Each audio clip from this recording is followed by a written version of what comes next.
Good afternoon, good evening, and good morning to everybody in the Talent Tribe. As you know, we have a global base from everywhere in the United States all the way to Australia. We got Spain, we got the UK, everybody in South America, South Africa, Asia, Philippines, everywhere all over the world. So big shout out to the live studio audience members from, we have Munich, Germany here, everybody all over the world. My name is Frank Salas. I go by the name The Talented Mr. Salas, where I serve those with talent and I transform them into thought leaders in the Talent Tribe. And today we have our wonderful guest. This is Gretchen Mall. She's a sales consultant, and we're going to be talking about sales rebuttal and how to turn rebuttals into revenue. Gretchen, introduce yourself to the fine folk in the Talent Tribe. Hi, everybody. My name is Gretchen Mall, and good golly, I've been doing this like professional sales for almost 15 years. I got my start in a Fortune 500 company. Really quickly, kind of was learning the ropes, was making really good money. But at the time had a really little baby at the same time. So I was getting up in the morning and taking her to daycare, and she was asleep. And I would pick her up at night and she was still asleep. And I really felt like I was missing out. But those of you who ever have done the corporate America thing, like it's really hard to walk away from a 6-figure corporate job. But luckily enough, I got an opportunity to go work for a friend who was doing a startup and really quickly was contributing 7 figures a year to her bottom line, and started looking at her thinking, she is not any smarter than me. You know, she's just like making decisions and course correcting and making decisions and course correcting. And I watched them get rich off of my efforts, like buying yachts, trips to Europe with their kids. And of course, Wow. I got back in to renegotiate, like, who's your girl putting stuff in the bottom line? And they were like, no, Gretchen, this isn't for you. And I got angry, like bitter in my skin, so upset. And luckily enough, my husband was nice, usually nice, enough to hold a mirror to my face. And he said, you can get bitter or you can get better. And that like really hit me. About that same time, I saw a Facebook meme and it said 97% of the people give up on their dreams and they go to work for somebody who didn't. And I thought, you know what, the slaughterhouse of failure is not my destiny. So jumped into entrepreneurship full time. This consulting thing is my third business, actually. And Nice. this is the one that I love. Like, this is what gets me up early in the morning, keeps me up late at night. Like, I'm really excited to be here. That's phenomenal. I want to zoom in really quick for everybody in the Talent Tribe, all my superstars, and point out a few things that Gretchen said there. She said that she was adding 7 figures to somebody else's business. Like, that's millions of dollars. So Gretchen, these were your friends, right? These were some, your friends that Well, you're doing business with. they started out as my friends. Yeah.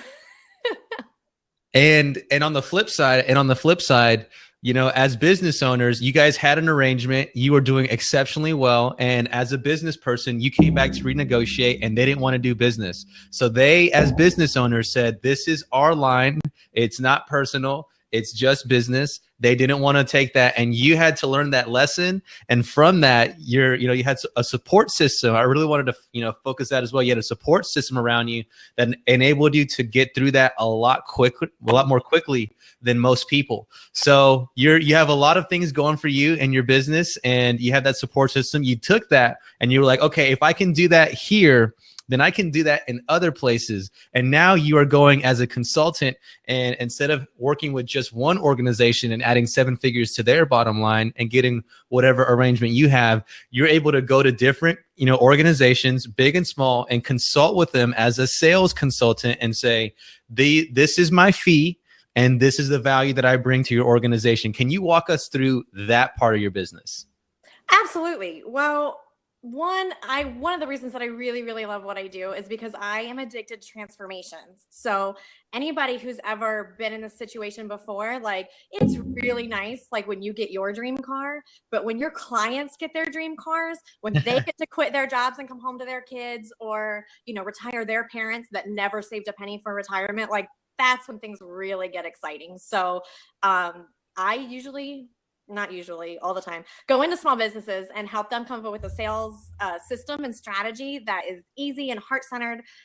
Guys, if you are shaming people, or if you're really coming from a place of lack and trying to really manipulate people into buying your product or service, like, it's 2016, you're doing it all wrong. Please stop. Please stop that, because there are really easy ways, to get your product or service out there with people. And you know, if what you're doing is really revolutionary, if you are the best in your field or you have a really great idea, like you literally owe it to people to put yourself out there. Like you're literally doing the world a disservice by not playing to your full potential. And so many times we look at sales and we think, oh, it's scary, or I don't want to be really aggressive or used car salesman-y. And it really, really, really doesn't have to be that way. I love that. I love that. I want to go a step further and focus in on you on something you said, which is it's 2016. There's no more of that, like, you know, stigma, if you will, around sales. Can you break that down a little bit further of how was sales perceived, and how do maybe most people who are listening to this podcast perceive sales? How is that, and what can sales be? What is the reality that you live in? Absolutely. That's a great distinction. So, I know like when I first started thinking about sales, like first off, it was an old boys club. It was like all guys in their like suits all dressed up. And it was like very, very intimidating to walk into that space. And every time, and I preach this all the time. So if you think about your sales conversation, and I don't care who you are or what you're doing, there's a salesperson behind your product or service. Like you go into Walmart, there's a salesperson behind that product and service. And if you want to learn how to sell something really effectively, I dare you to go stand by the grocery store checkout lanes.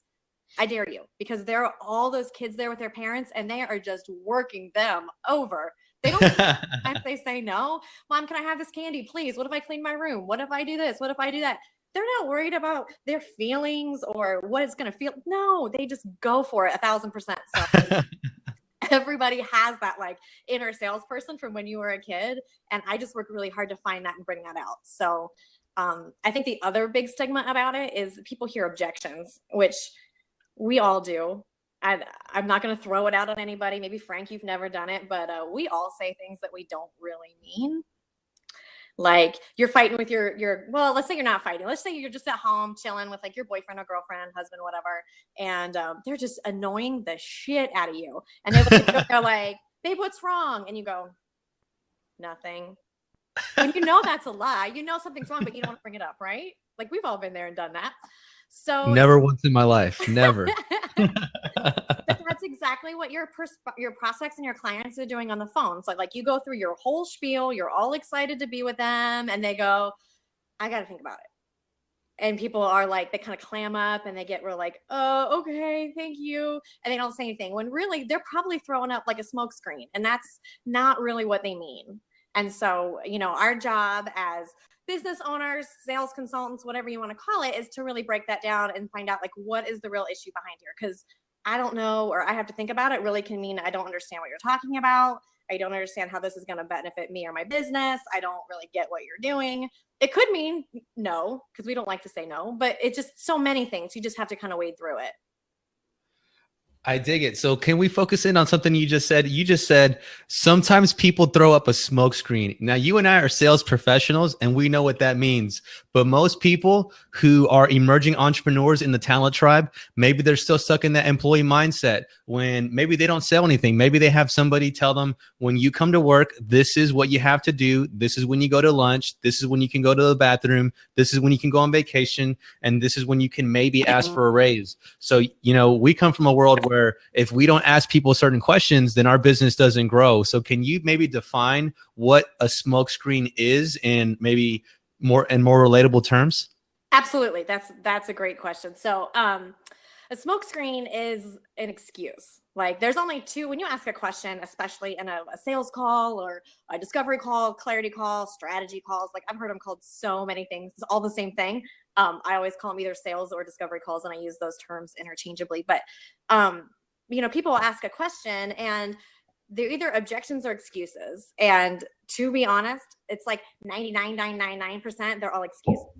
You know, and one excuse is literally as good as the next. Like, I've got kids in college. I got to talk to my business partner. My dog needs barking lessons. Like, it's all crap. So you just have to kind of dig deep. And a lot of this comes, or you can avoid a lot of this, honestly, in the beginning of your conversations. By the time that you get on the phone with these people, or you're having an in-person conversation, you should have anywhere between 4 and 20 interactions with these potential clients. Like, This is for your time. This is for other people's time. Like between 4 and 20 interactions. And then at the very beginning of every call, this is so key. And so many people miss this. So when you go into your call, I don't know, do you guys like boxing? Anybody a boxing fan in here? Yo, check it out. I got my boxing gloves over here. Yes, perfect. Hold those up. Yes. Okay, so you and your prospective client go into these calls with boxing gloves on, okay? Your prospective client comes to the call and they're like, don't sell me nothing. Don't you try and sell me something I don't need. And it's true. Everybody likes to buy. Nobody wants to be sold to. Nobody For wants sure. to feel like people are getting them. So they come in with their gloves up, ready to fight. And you come in, same thing. I need this client. I need this account. I'm getting me a sale today. And it's totally true. So the very first thing you can do in the beginning to really diffuse the situation is to just kind of lay out an agenda or an intent statement, call all kinds of different things. But basically something on the lines of, this is how it's going to go, Frank. I'm going to ask you some questions just to see if I can help you. You're going to have questions too. Totally cool. Interrupt me. We'll get through them. And then at the end, we'll make a decision together to see if we want to keep moving. How does that sound? That's amazing. That's amazing. And that's so much more distinct and so much more professional than anything I've ever done. And I feel like if people just made little switches just like that in their business, you would just communicate more effectively. That is phenomenal. And that's a diamond right there. That's what I like to call it. So there's golden nuggets, and that's a diamond right there. So you are definitely a sales beast on that tip right there. Show us more of that. Show us more of the diamond case. What's in there? Give us some more examples like that.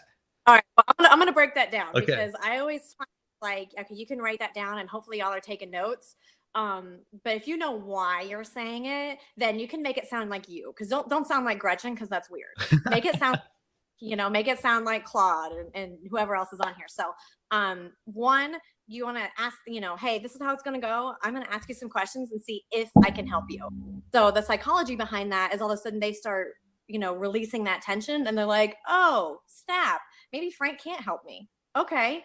And they kind of, just a little bit down. And then you say, and you're going to have questions too. Feel free to interrupt me. And what that does is put you guys on an even playing field. So then you're not kind of talking at them per se, and you guys are kind of, we're going to work this out together.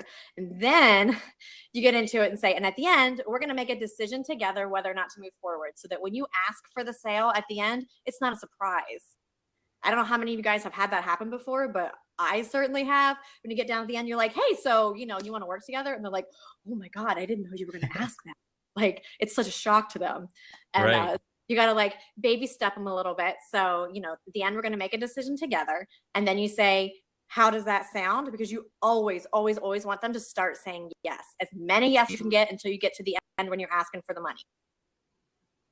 I love that. I love that. Okay. So that's a great way to start. And okay, so they're like, all right, cool. Awesome, Gretchen. I can't wait to get into what you have to offer. What do you do next? What's the next step after you kind of outline what your agenda is? What's the next step in getting them to our favorite part that we're heading to, which is rebuttals? Yes. Well, God gave us 2 ears and 1 mouth for a reason. So you need to be asking them questions, and you need to be listening twice as much as you're talking. So many people get on and they just like verbally vomit on their clients, like, blah, blah, I can do this and I can do that. Blah, blah. Nobody cares about you. It's not about you. It's about them. It's totally true. So, stop all these things. So the first thing I always ask them is, tell me a little bit about your business, what you do, who do you serve, what kind of packages do you have? And just come from a place of being boldly curious about them. There's really, honestly, only 2 places that our interactions can come from in this world. One is fear and one is love. Okay. And this is that 2016 next level shit that I'm talking about. So if you're in fear, if you're coming to your sales calls in a place of fear, you're worried about you. What are they going to think about me? Are they going to buy from me? Are they going to like my products? Are they going to this? Are they going to that? Stop. It's not about you. It's about them. Okay. So, come from a place of love where you genuinely are concerned for them. You have the solution to their problems, but you don't know what their problems are yet. So you have an idea, but you don't know. And you always want to find out the why behind things. Okay. So I always call it like the pillow talk. Okay. So real estate's an easy example. Like, say, Frank, you want to buy a new house. Okay, I can talk till I'm blue in the face about a new kitchen and how amazing that's going to be for you. But what you're talking about with your wife when you go home at night is that your daughter's getting bullied at school. It's not safe for her to get on the bus. And those are the things that are keeping you up at night. And that's why you're buying a new house. And if you don't take the time to learn your clients and find out what their problems are and why they're doing things, you're not going to even know what to talk to them about. Right. And this really stems from, at least in my world, when I meet people, people are always interested in growing their business, but maybe they're not interested in committing the time to grow their business. And so I have to ask somebody, hey, are you okay with your life and your lifestyle right now?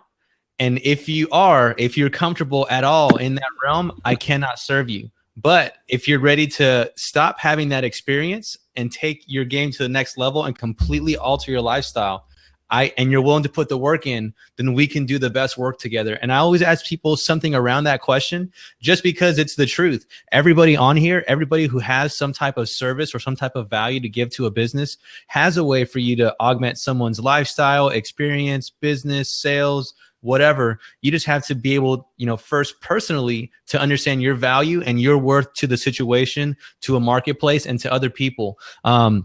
So I want to focus, stay off the sales process, and let's fast forward a little bit, because this is all headed to rebuttal. So we can't go through the whole sales process. There's a lot more to go there, as you can see. Gretchen is very, very valuable, or very, very knowledgeable in that arena. But we got to, fast track. We're going to skip a lot of the basics of the sales stuff, and there's more to come. But this particular episode is about rebuttals. So we've gone through the whole process. We've, got everything done, and we said, all right, I'd like to ask you for your business. And then somebody says, well, I don't have enough money. What's a typical rebuttal to something like that? I don't have enough money. Wow. All right. There's sorry about this, guys. There's two parts to that. Okay. And the first thing is there's only 5 rebuttals. Everything falls under the same 5 rebuttals. Okay, guys. It's either I got to think about it, I got to talk to my spouse, I don't have time, I don't have money, or I think I can figure this out on my own. That's it. It doesn't matter what you're doing, what industry you're in. Those are the only 5 things. And 4 of them are bullshit. The only objection is money. Everything else is not real. It's an excuse. So it always boils down to the money. And if it doesn't, then you probably haven't sold them in the beginning part of your sales process. But there's kind of a little formula that I use for objections. So if somebody says, I just don't have the money, the first thing that you need to do is literally take a deep breath. Don't come right at them. You're going to scare the hell out of them. And then you acknowledge it. I can appreciate that. I understand. Don't validate it. Don't be like, girl, I need money too. No. So don't validate it, but acknowledge that you heard them say something, so I can appreciate that. And then you want to isolate, because you want to find out if there's anything else. So is there anything other than the money that's keeping you from doing this? And they might say something else. They might say, I don't know if I have the time to do this, or I don't know, whatever. I can't figure out what to do with my kids or whatever. So I appreciate that. Is there anything else? They're going to say something. And then at that point, you go into a story, whether you have a client, testimonial or whatever, but basically it follows that feel, felt, found situation. So you know what? So funny. I was talking to somebody last week, Frank, that reminded me of you. They had the same exact thing. They didn't think they had the money. They had all this other stuff going on, but what they found was they actually couldn't afford not to hire me because the return on investment is so high. It's kind of the chicken and the egg thing. Do you, hire a sales coach to get into more sales, or do you try and earn the money to hire a sales coach? Which comes first?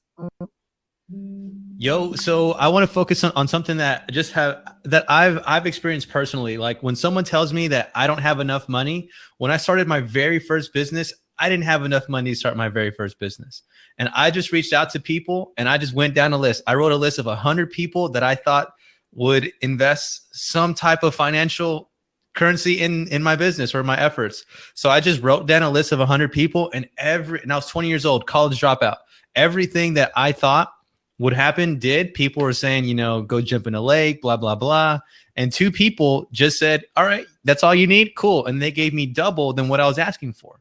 And that taught me that there was people on this planet that were able to, that had enough resources that didn't mind giving me some of their resource because they believed in me. They wanted to invest in me, and they thought that I was going to be a good payoff and it would do good because maybe somebody helped them out earlier in their career when they needed some help, and they're just, looking at this as a way to pay it back. So you got to be willing to be able to ask for things like that. So when someone tells me that they don't have any money, you don't need money. You just need somebody else's money. You need to go out there and have that demand or that compelling reason to make that change, because you and I can help people work things out logistically and emotionally and all that stuff. But if someone's not willing to be able to do something like that to handle one of their problems, then they're not ready to take that next step. And it's the attitude that I really want to convey to everybody that's listening to this. We're talking about sales right now, but if you are in a position where you're saying stuff like, oh, I can't afford a sales consultant,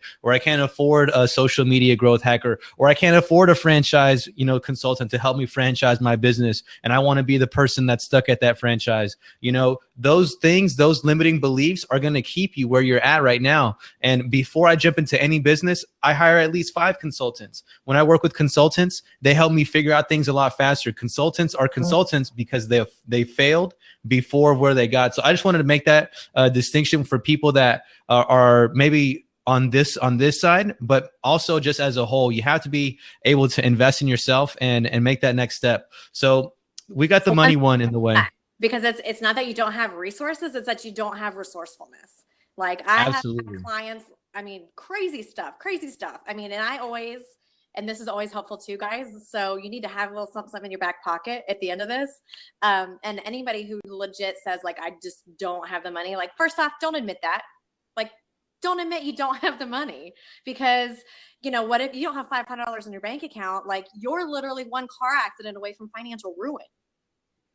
Like, don't admit that. And then second of all, go out, there's tons of things you can do. But my favorite thing, and this is like another little gold nugget that I tell everybody, is that you need to take pen to paper and make a list of 20 ways that you can get money right now. Okay, 20 ways. The first 5 or 6 are pretty easy. Somebody could buy my package. I could get a job, a check from a 9 to 5.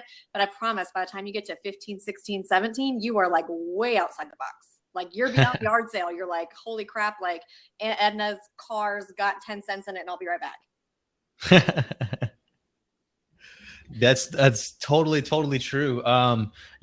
Frequently when I, as a business owner, I have to generate revenue, especially in real estate investments. There's time where financing deals fall through and I've got to get on the horn and I've got to ask private lenders for astronomical, interest rates just to close on the deal so we can push things forward. And this is a skill that every business owner, if you truly want to be in the game, you have to be able to generate revenue at the drop of a dime. It's a must in this business. It's like breathing. It is breathing in this business. You have to do it. That's the only way your business survives. So let's jump over on some more of the rebuttals that we typically get. That was a great one. That was the most common one. What's the next common one that we typically get? I would say time, to be honest. Like I don't have time to do this. I've got kids, I've got a job, blah, blah, blah, which I don't know if you guys, anybody else has kids on here, but why do we say it like it's a disease? Like I got kids, it's not that. So what I always say, and this is, you got to be kind of nice about it, but I don't know if I have the time. Well, I can appreciate that. I totally understand how you feel. But don't let the excuse why you started your business be the reason as to why you're not working in it. And you just shut up. That's super key when you do these things too. Like every time you ask a question, you ask for the sale, you say something, like whoever talks first at that point loses. So you have to say it and shut up. And absolutely, it takes 10 minutes because they're in their head, they're thinking it through. They're like, well, what if I drop the kids off at daycare that day? Or what if my husband picks up this shift? Like they're working out how to do this for you. And if you interrupt their thought process, they're going to get off it right away. So just, you can't talk. I don't care if it's 5 minutes of the most awkward craziness you have ever been in. Don't talk.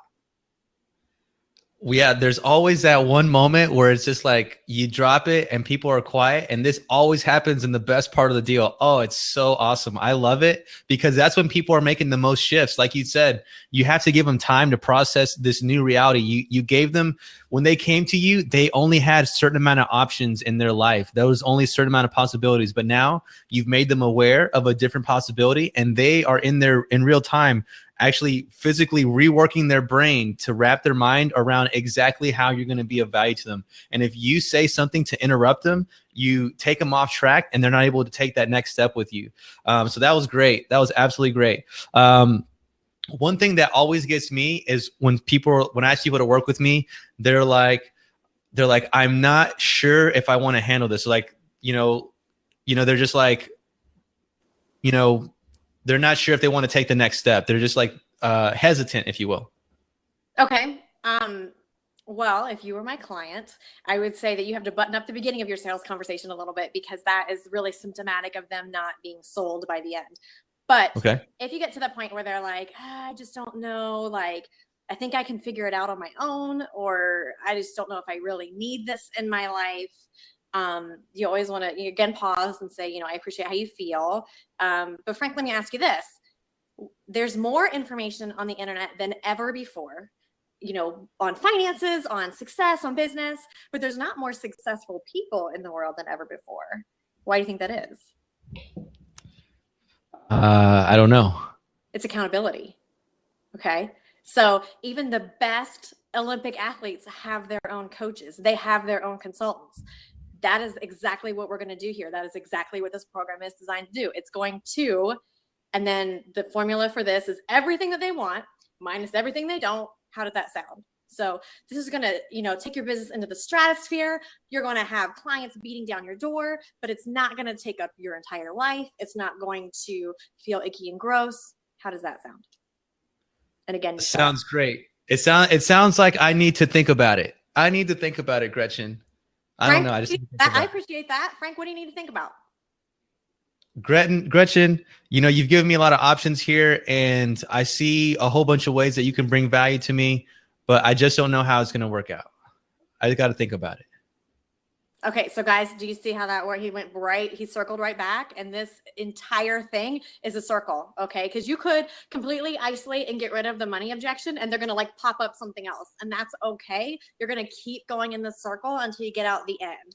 And another teaching point that's really important to say at this rate is that not everything is going to happen right now today on this sales call. Like tons and tons of you guys are in relationship businesses. I know real estate is a relationship business. When you're doing business to business consultation, not everything is going to happen right then and there. So absolutely, this is cardinal rule. If you get nothing else out of this conversation, do not end your conversation on money. Don't.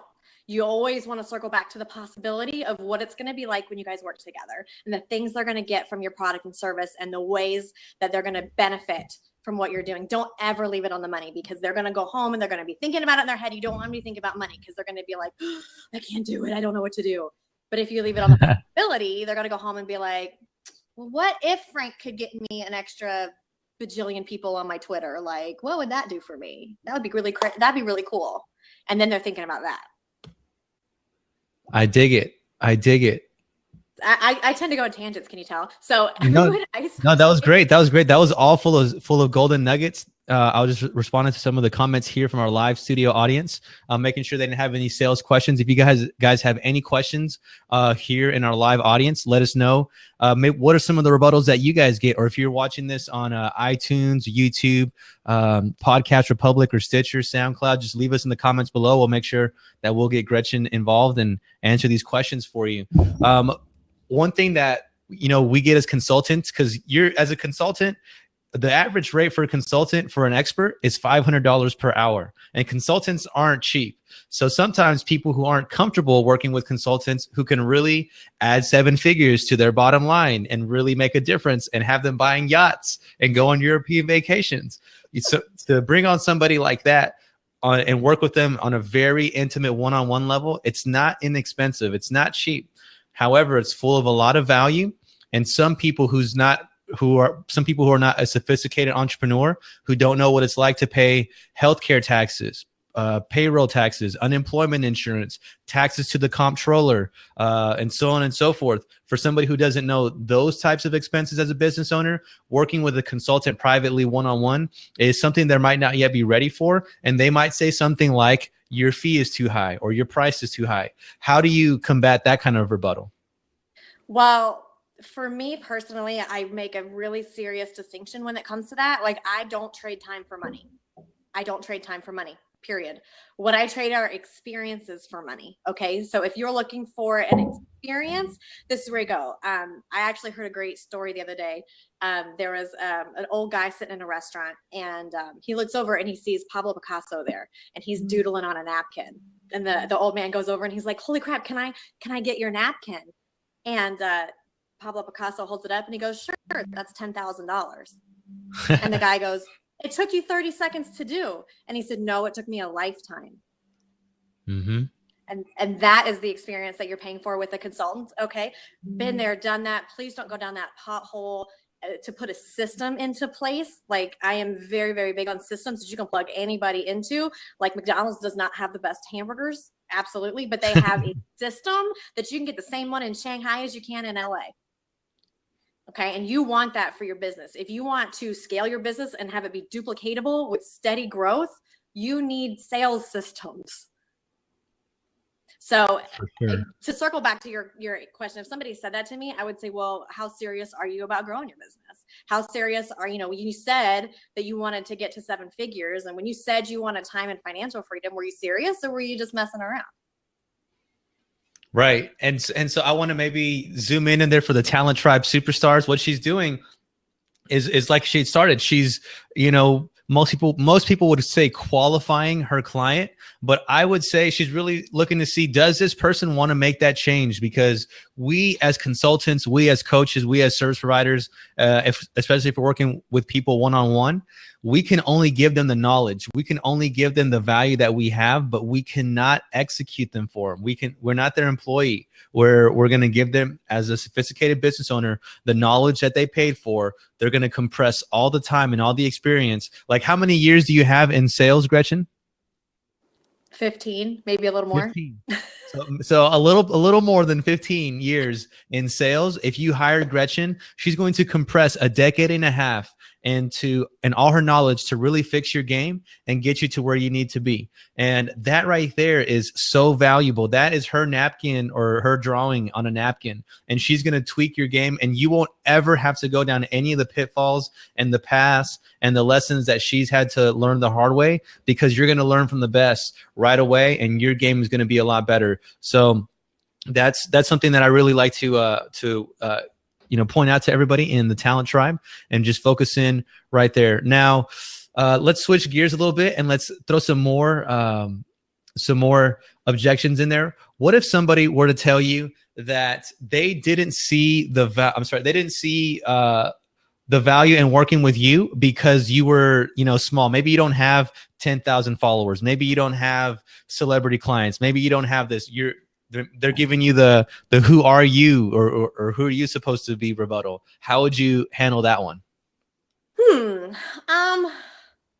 I don't know that I've ever had anybody say that to me, actually, to qualify that. I think I would come out and say, okay, I totally understand how you feel, but if you're worried about paying prices for me, what do you think it costs you to go out and hire, the name brand? Because a lot of times you pay for that.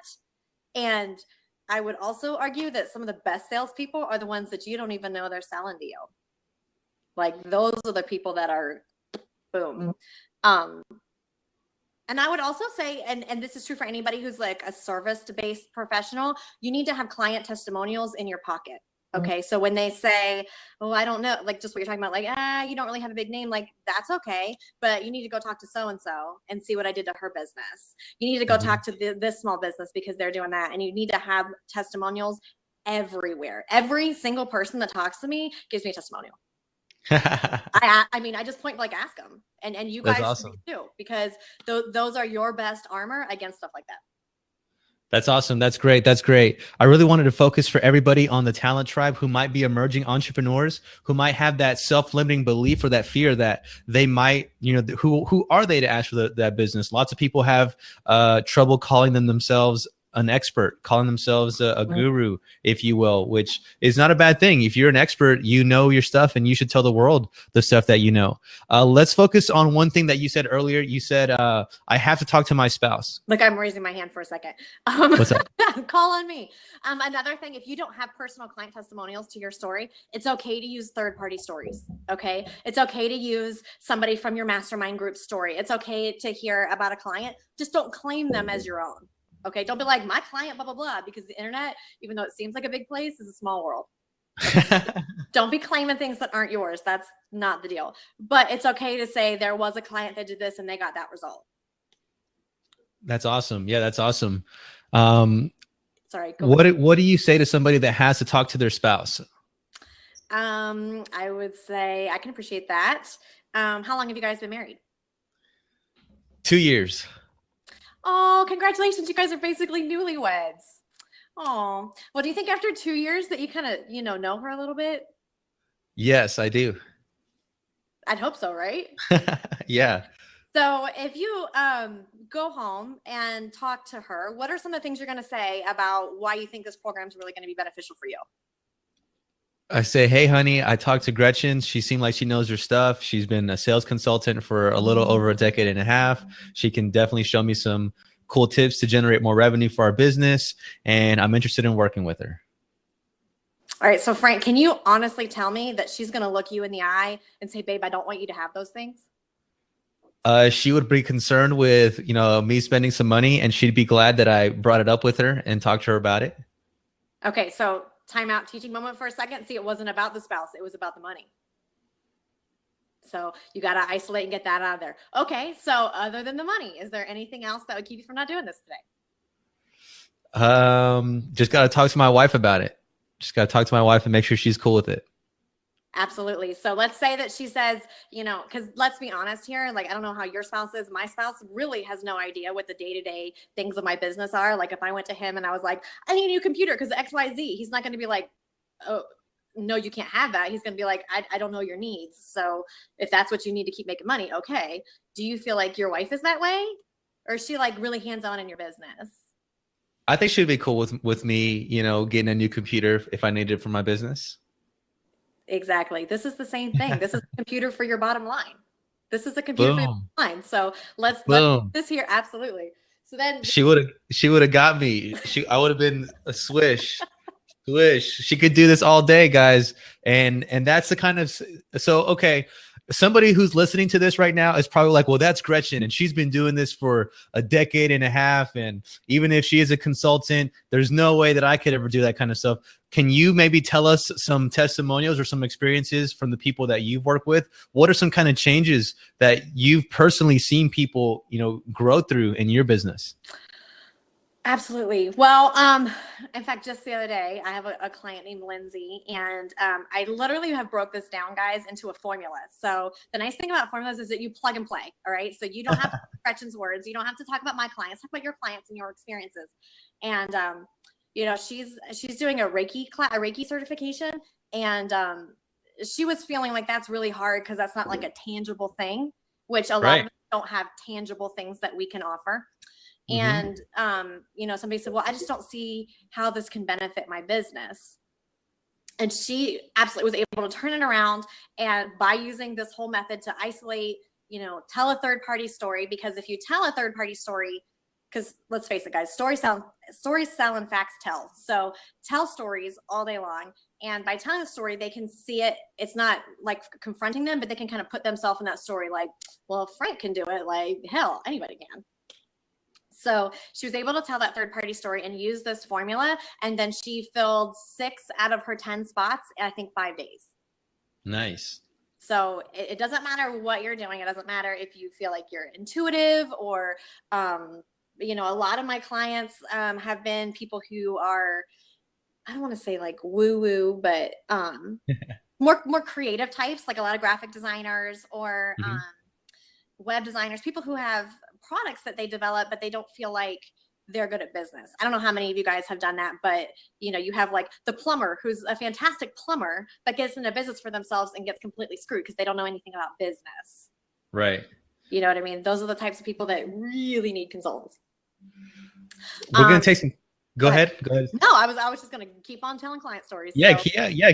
Keep going. Yeah. Tell us a time where somebody who was already experienced in business, who maybe had brought you on, that was experiencing massive growth. Maybe somebody right now who is not a solopreneur, who is not a entrepreneur, who's not a side hustler, maybe somebody who is a sophisticated business owner who you can truly bring value to. Can you tell us some examples of some clients that you've had like that, or maybe some value that has happened in your industry before? Absolutely. I'm trying to think. All my favorite stories are like super dramatic. So I have, I had this one client, she was in insurance sales. So she did sales for a living, but she really wanted to step out like what I had done and do it on her own. And there's something about like you can do for other people, but when it comes to them, you get all weirded up. Like I don't know if anybody else has that in their business, but like you're super good at seeing other people's problems, but your problems, it's harder to kind of remove yourself from the situation. And so that's why she brought me in, because she's like, I don't know what I'm doing wrong. And I can't stress this enough, guys, have to have a system, because the minute that you start changing your pitch, the minute that you start getting all excited and you add this and that, you don't need to add all this stuff. Like once you have a formula that works, like absolutely write it down and stick to it. And it's really easy to get off. So I helped her kind of rework her formula and her scripts to get it, you know, exactly what it needed to be, so that not only was she doing it right, but her agents were doing it all on the same page. And they had like 40% growth that year that they did it off of the year before, by just being consistent and persistent with what works. That's phenomenal. So you're saying that everybody here who is doing any type of sales, especially on some type of consulting or a service-based business, that we should have a sales process, meaning there's a way for you to demonstrate your value and go from there. That's phenomenal. That's great. That's such great work. I personally don't do that right now in my business. So Gretchen, can you maybe tell us, give somebody an outline of how they can have a process for doing presentations? What does that even look like? Well, it starts with writing down what you're doing now. So like if you don't know your numbers, like stop. Don't admit that to somebody. Start writing that down. Like how many people that you talk to, and of that, how many people actually convert to sales calls, and from those sales calls, how many of them actually spend money with you, and over what time frame? Because you'll have some people that say yes right away. Lots and lots of times no just means not now, because I've had so many people 6 months, a year down the road come back and be like, Gretchen, I'm ready, I need you. So don't write anybody off, don't burn bridges, but keep track of your numbers. How many people come back to you? And once you have those statistics, like minimum a week, but better off, you know, a month or something, we can look at what you're doing. And then from that point, we kind of start tweaking things and go through what your sales processes are, what your benefits are. And a lot of people make the mistake of talking about all the features, you know, and it's so funny because so many big box companies do that. Like if you go to buy a TV, you know, they've got, it's a 1080, blah, blah, blah. And they've got all these features listed, but that's not why people buy. People don't buy features. They buy the benefit of the benefit. So it's not that you're getting a new kitchen in your house.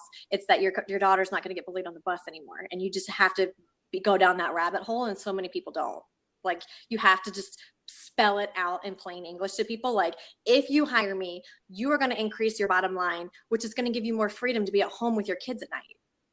Because that's why they're going to purchase something with you. That's why they're going to hire you. That's why they're going to buy your product. It's that third thing, that third level down.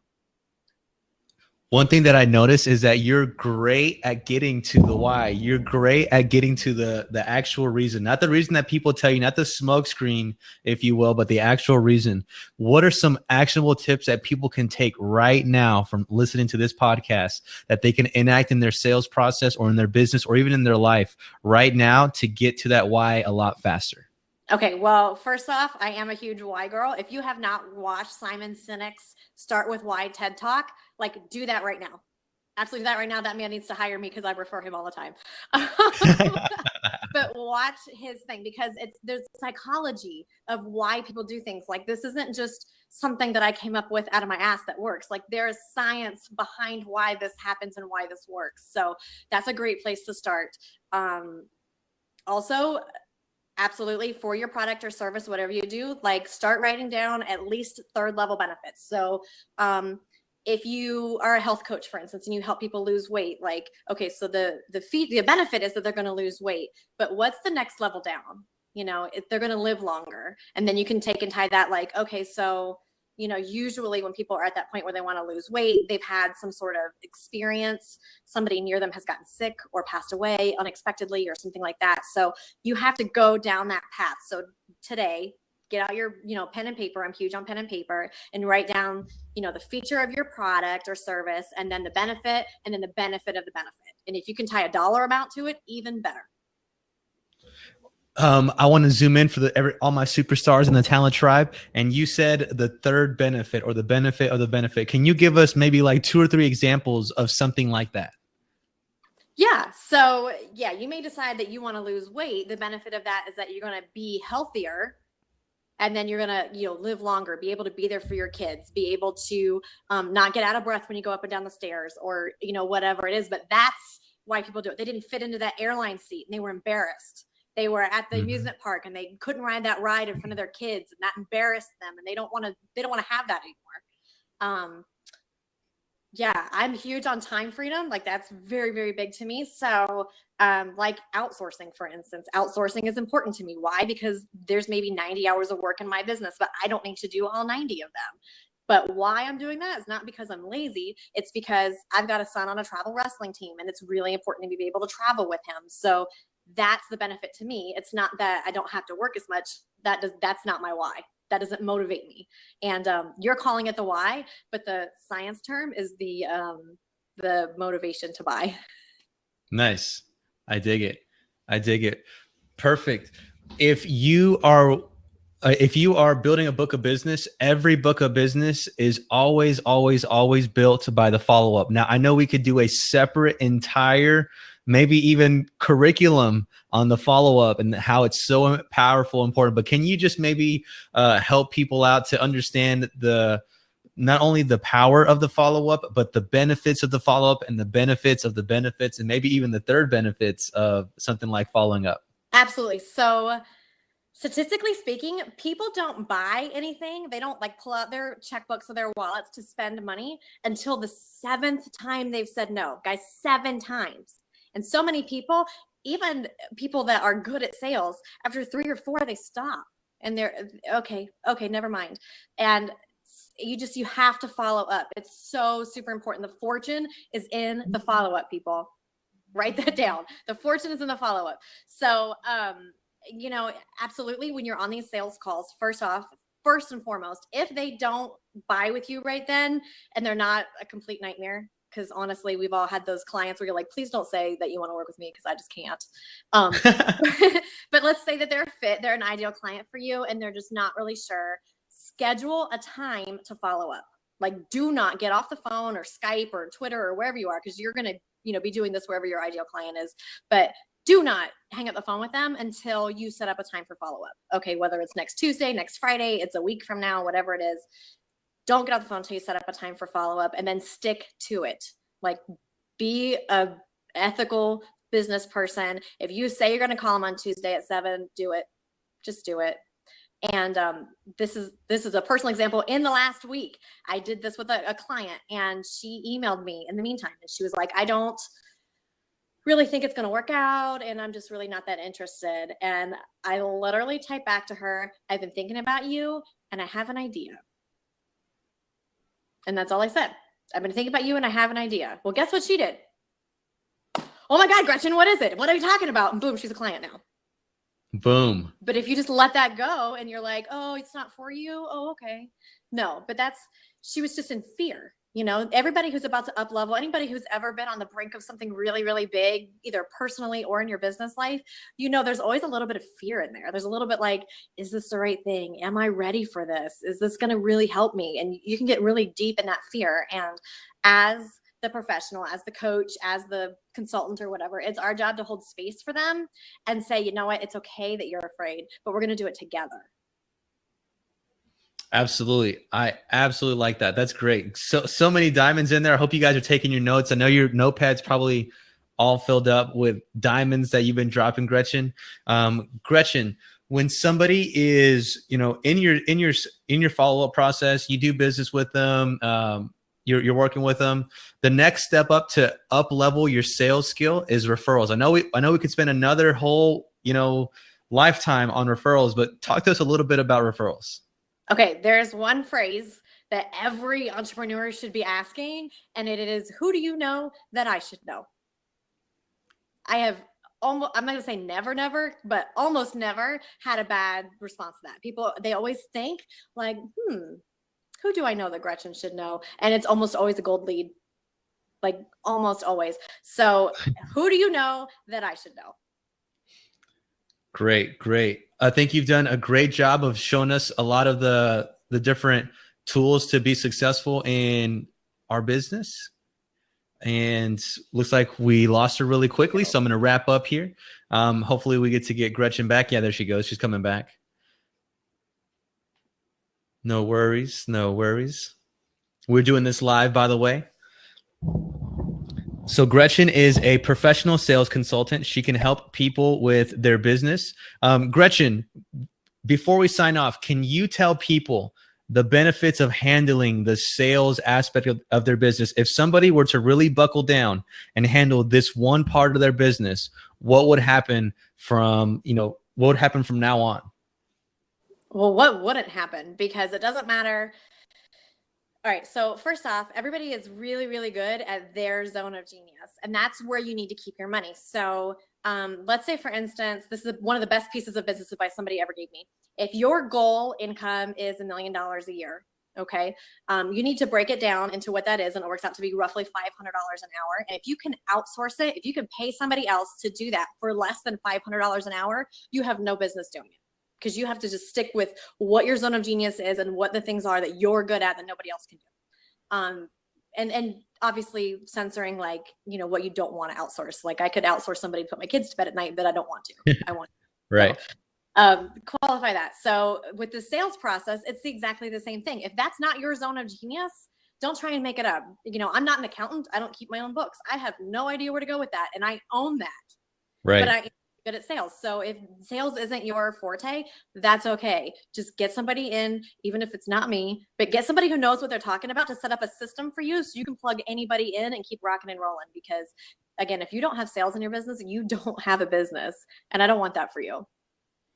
Absolutely. And if somebody handles this part of their business, that means more opportunity, more revenue. With more revenue, you can throw international conferences. You can invest in your Facebook ads budget. You can grow organically. You can update the quality of your videos. You can update the type of JVs that you're doing with. You can probably even sponsor certain conferences, and you can get your business in front of the right places. And if you are in any type of product, you can pay other bloggers, other influencers to start featuring your product and really start to grow and grow and grow and grow. So sales is so crucial for you to generate revenue, and revenue is even more crucial to reinvest in yourself and your business. So a lot of people who are, you know, in the talent tribe are emerging entrepreneurs, and they have to invest in themselves first so they can come to the marketplace with these types of skills. Otherwise, you're going to have to go out there and learn, and you're going to learn anyways, but you're going to have to learn the hard way. It's going to take longer. You're going to have more frustration. It's just easier to work with somebody who has already got this thing handled. And I'm a really big advocate of bringing on consultants. It's just compressing time. So with that being said, Gretchen, where can people find you if they're willing to take that next step and handle this part of their business? Absolutely. Well, I am at Gretchen Mall across all social medias. You can go to GretchenMall.com, and that's MALL, like you're shopping. And yeah, connect with me. Come find me on Facebook, Twitter, Snapchat. I would love to talk to you guys.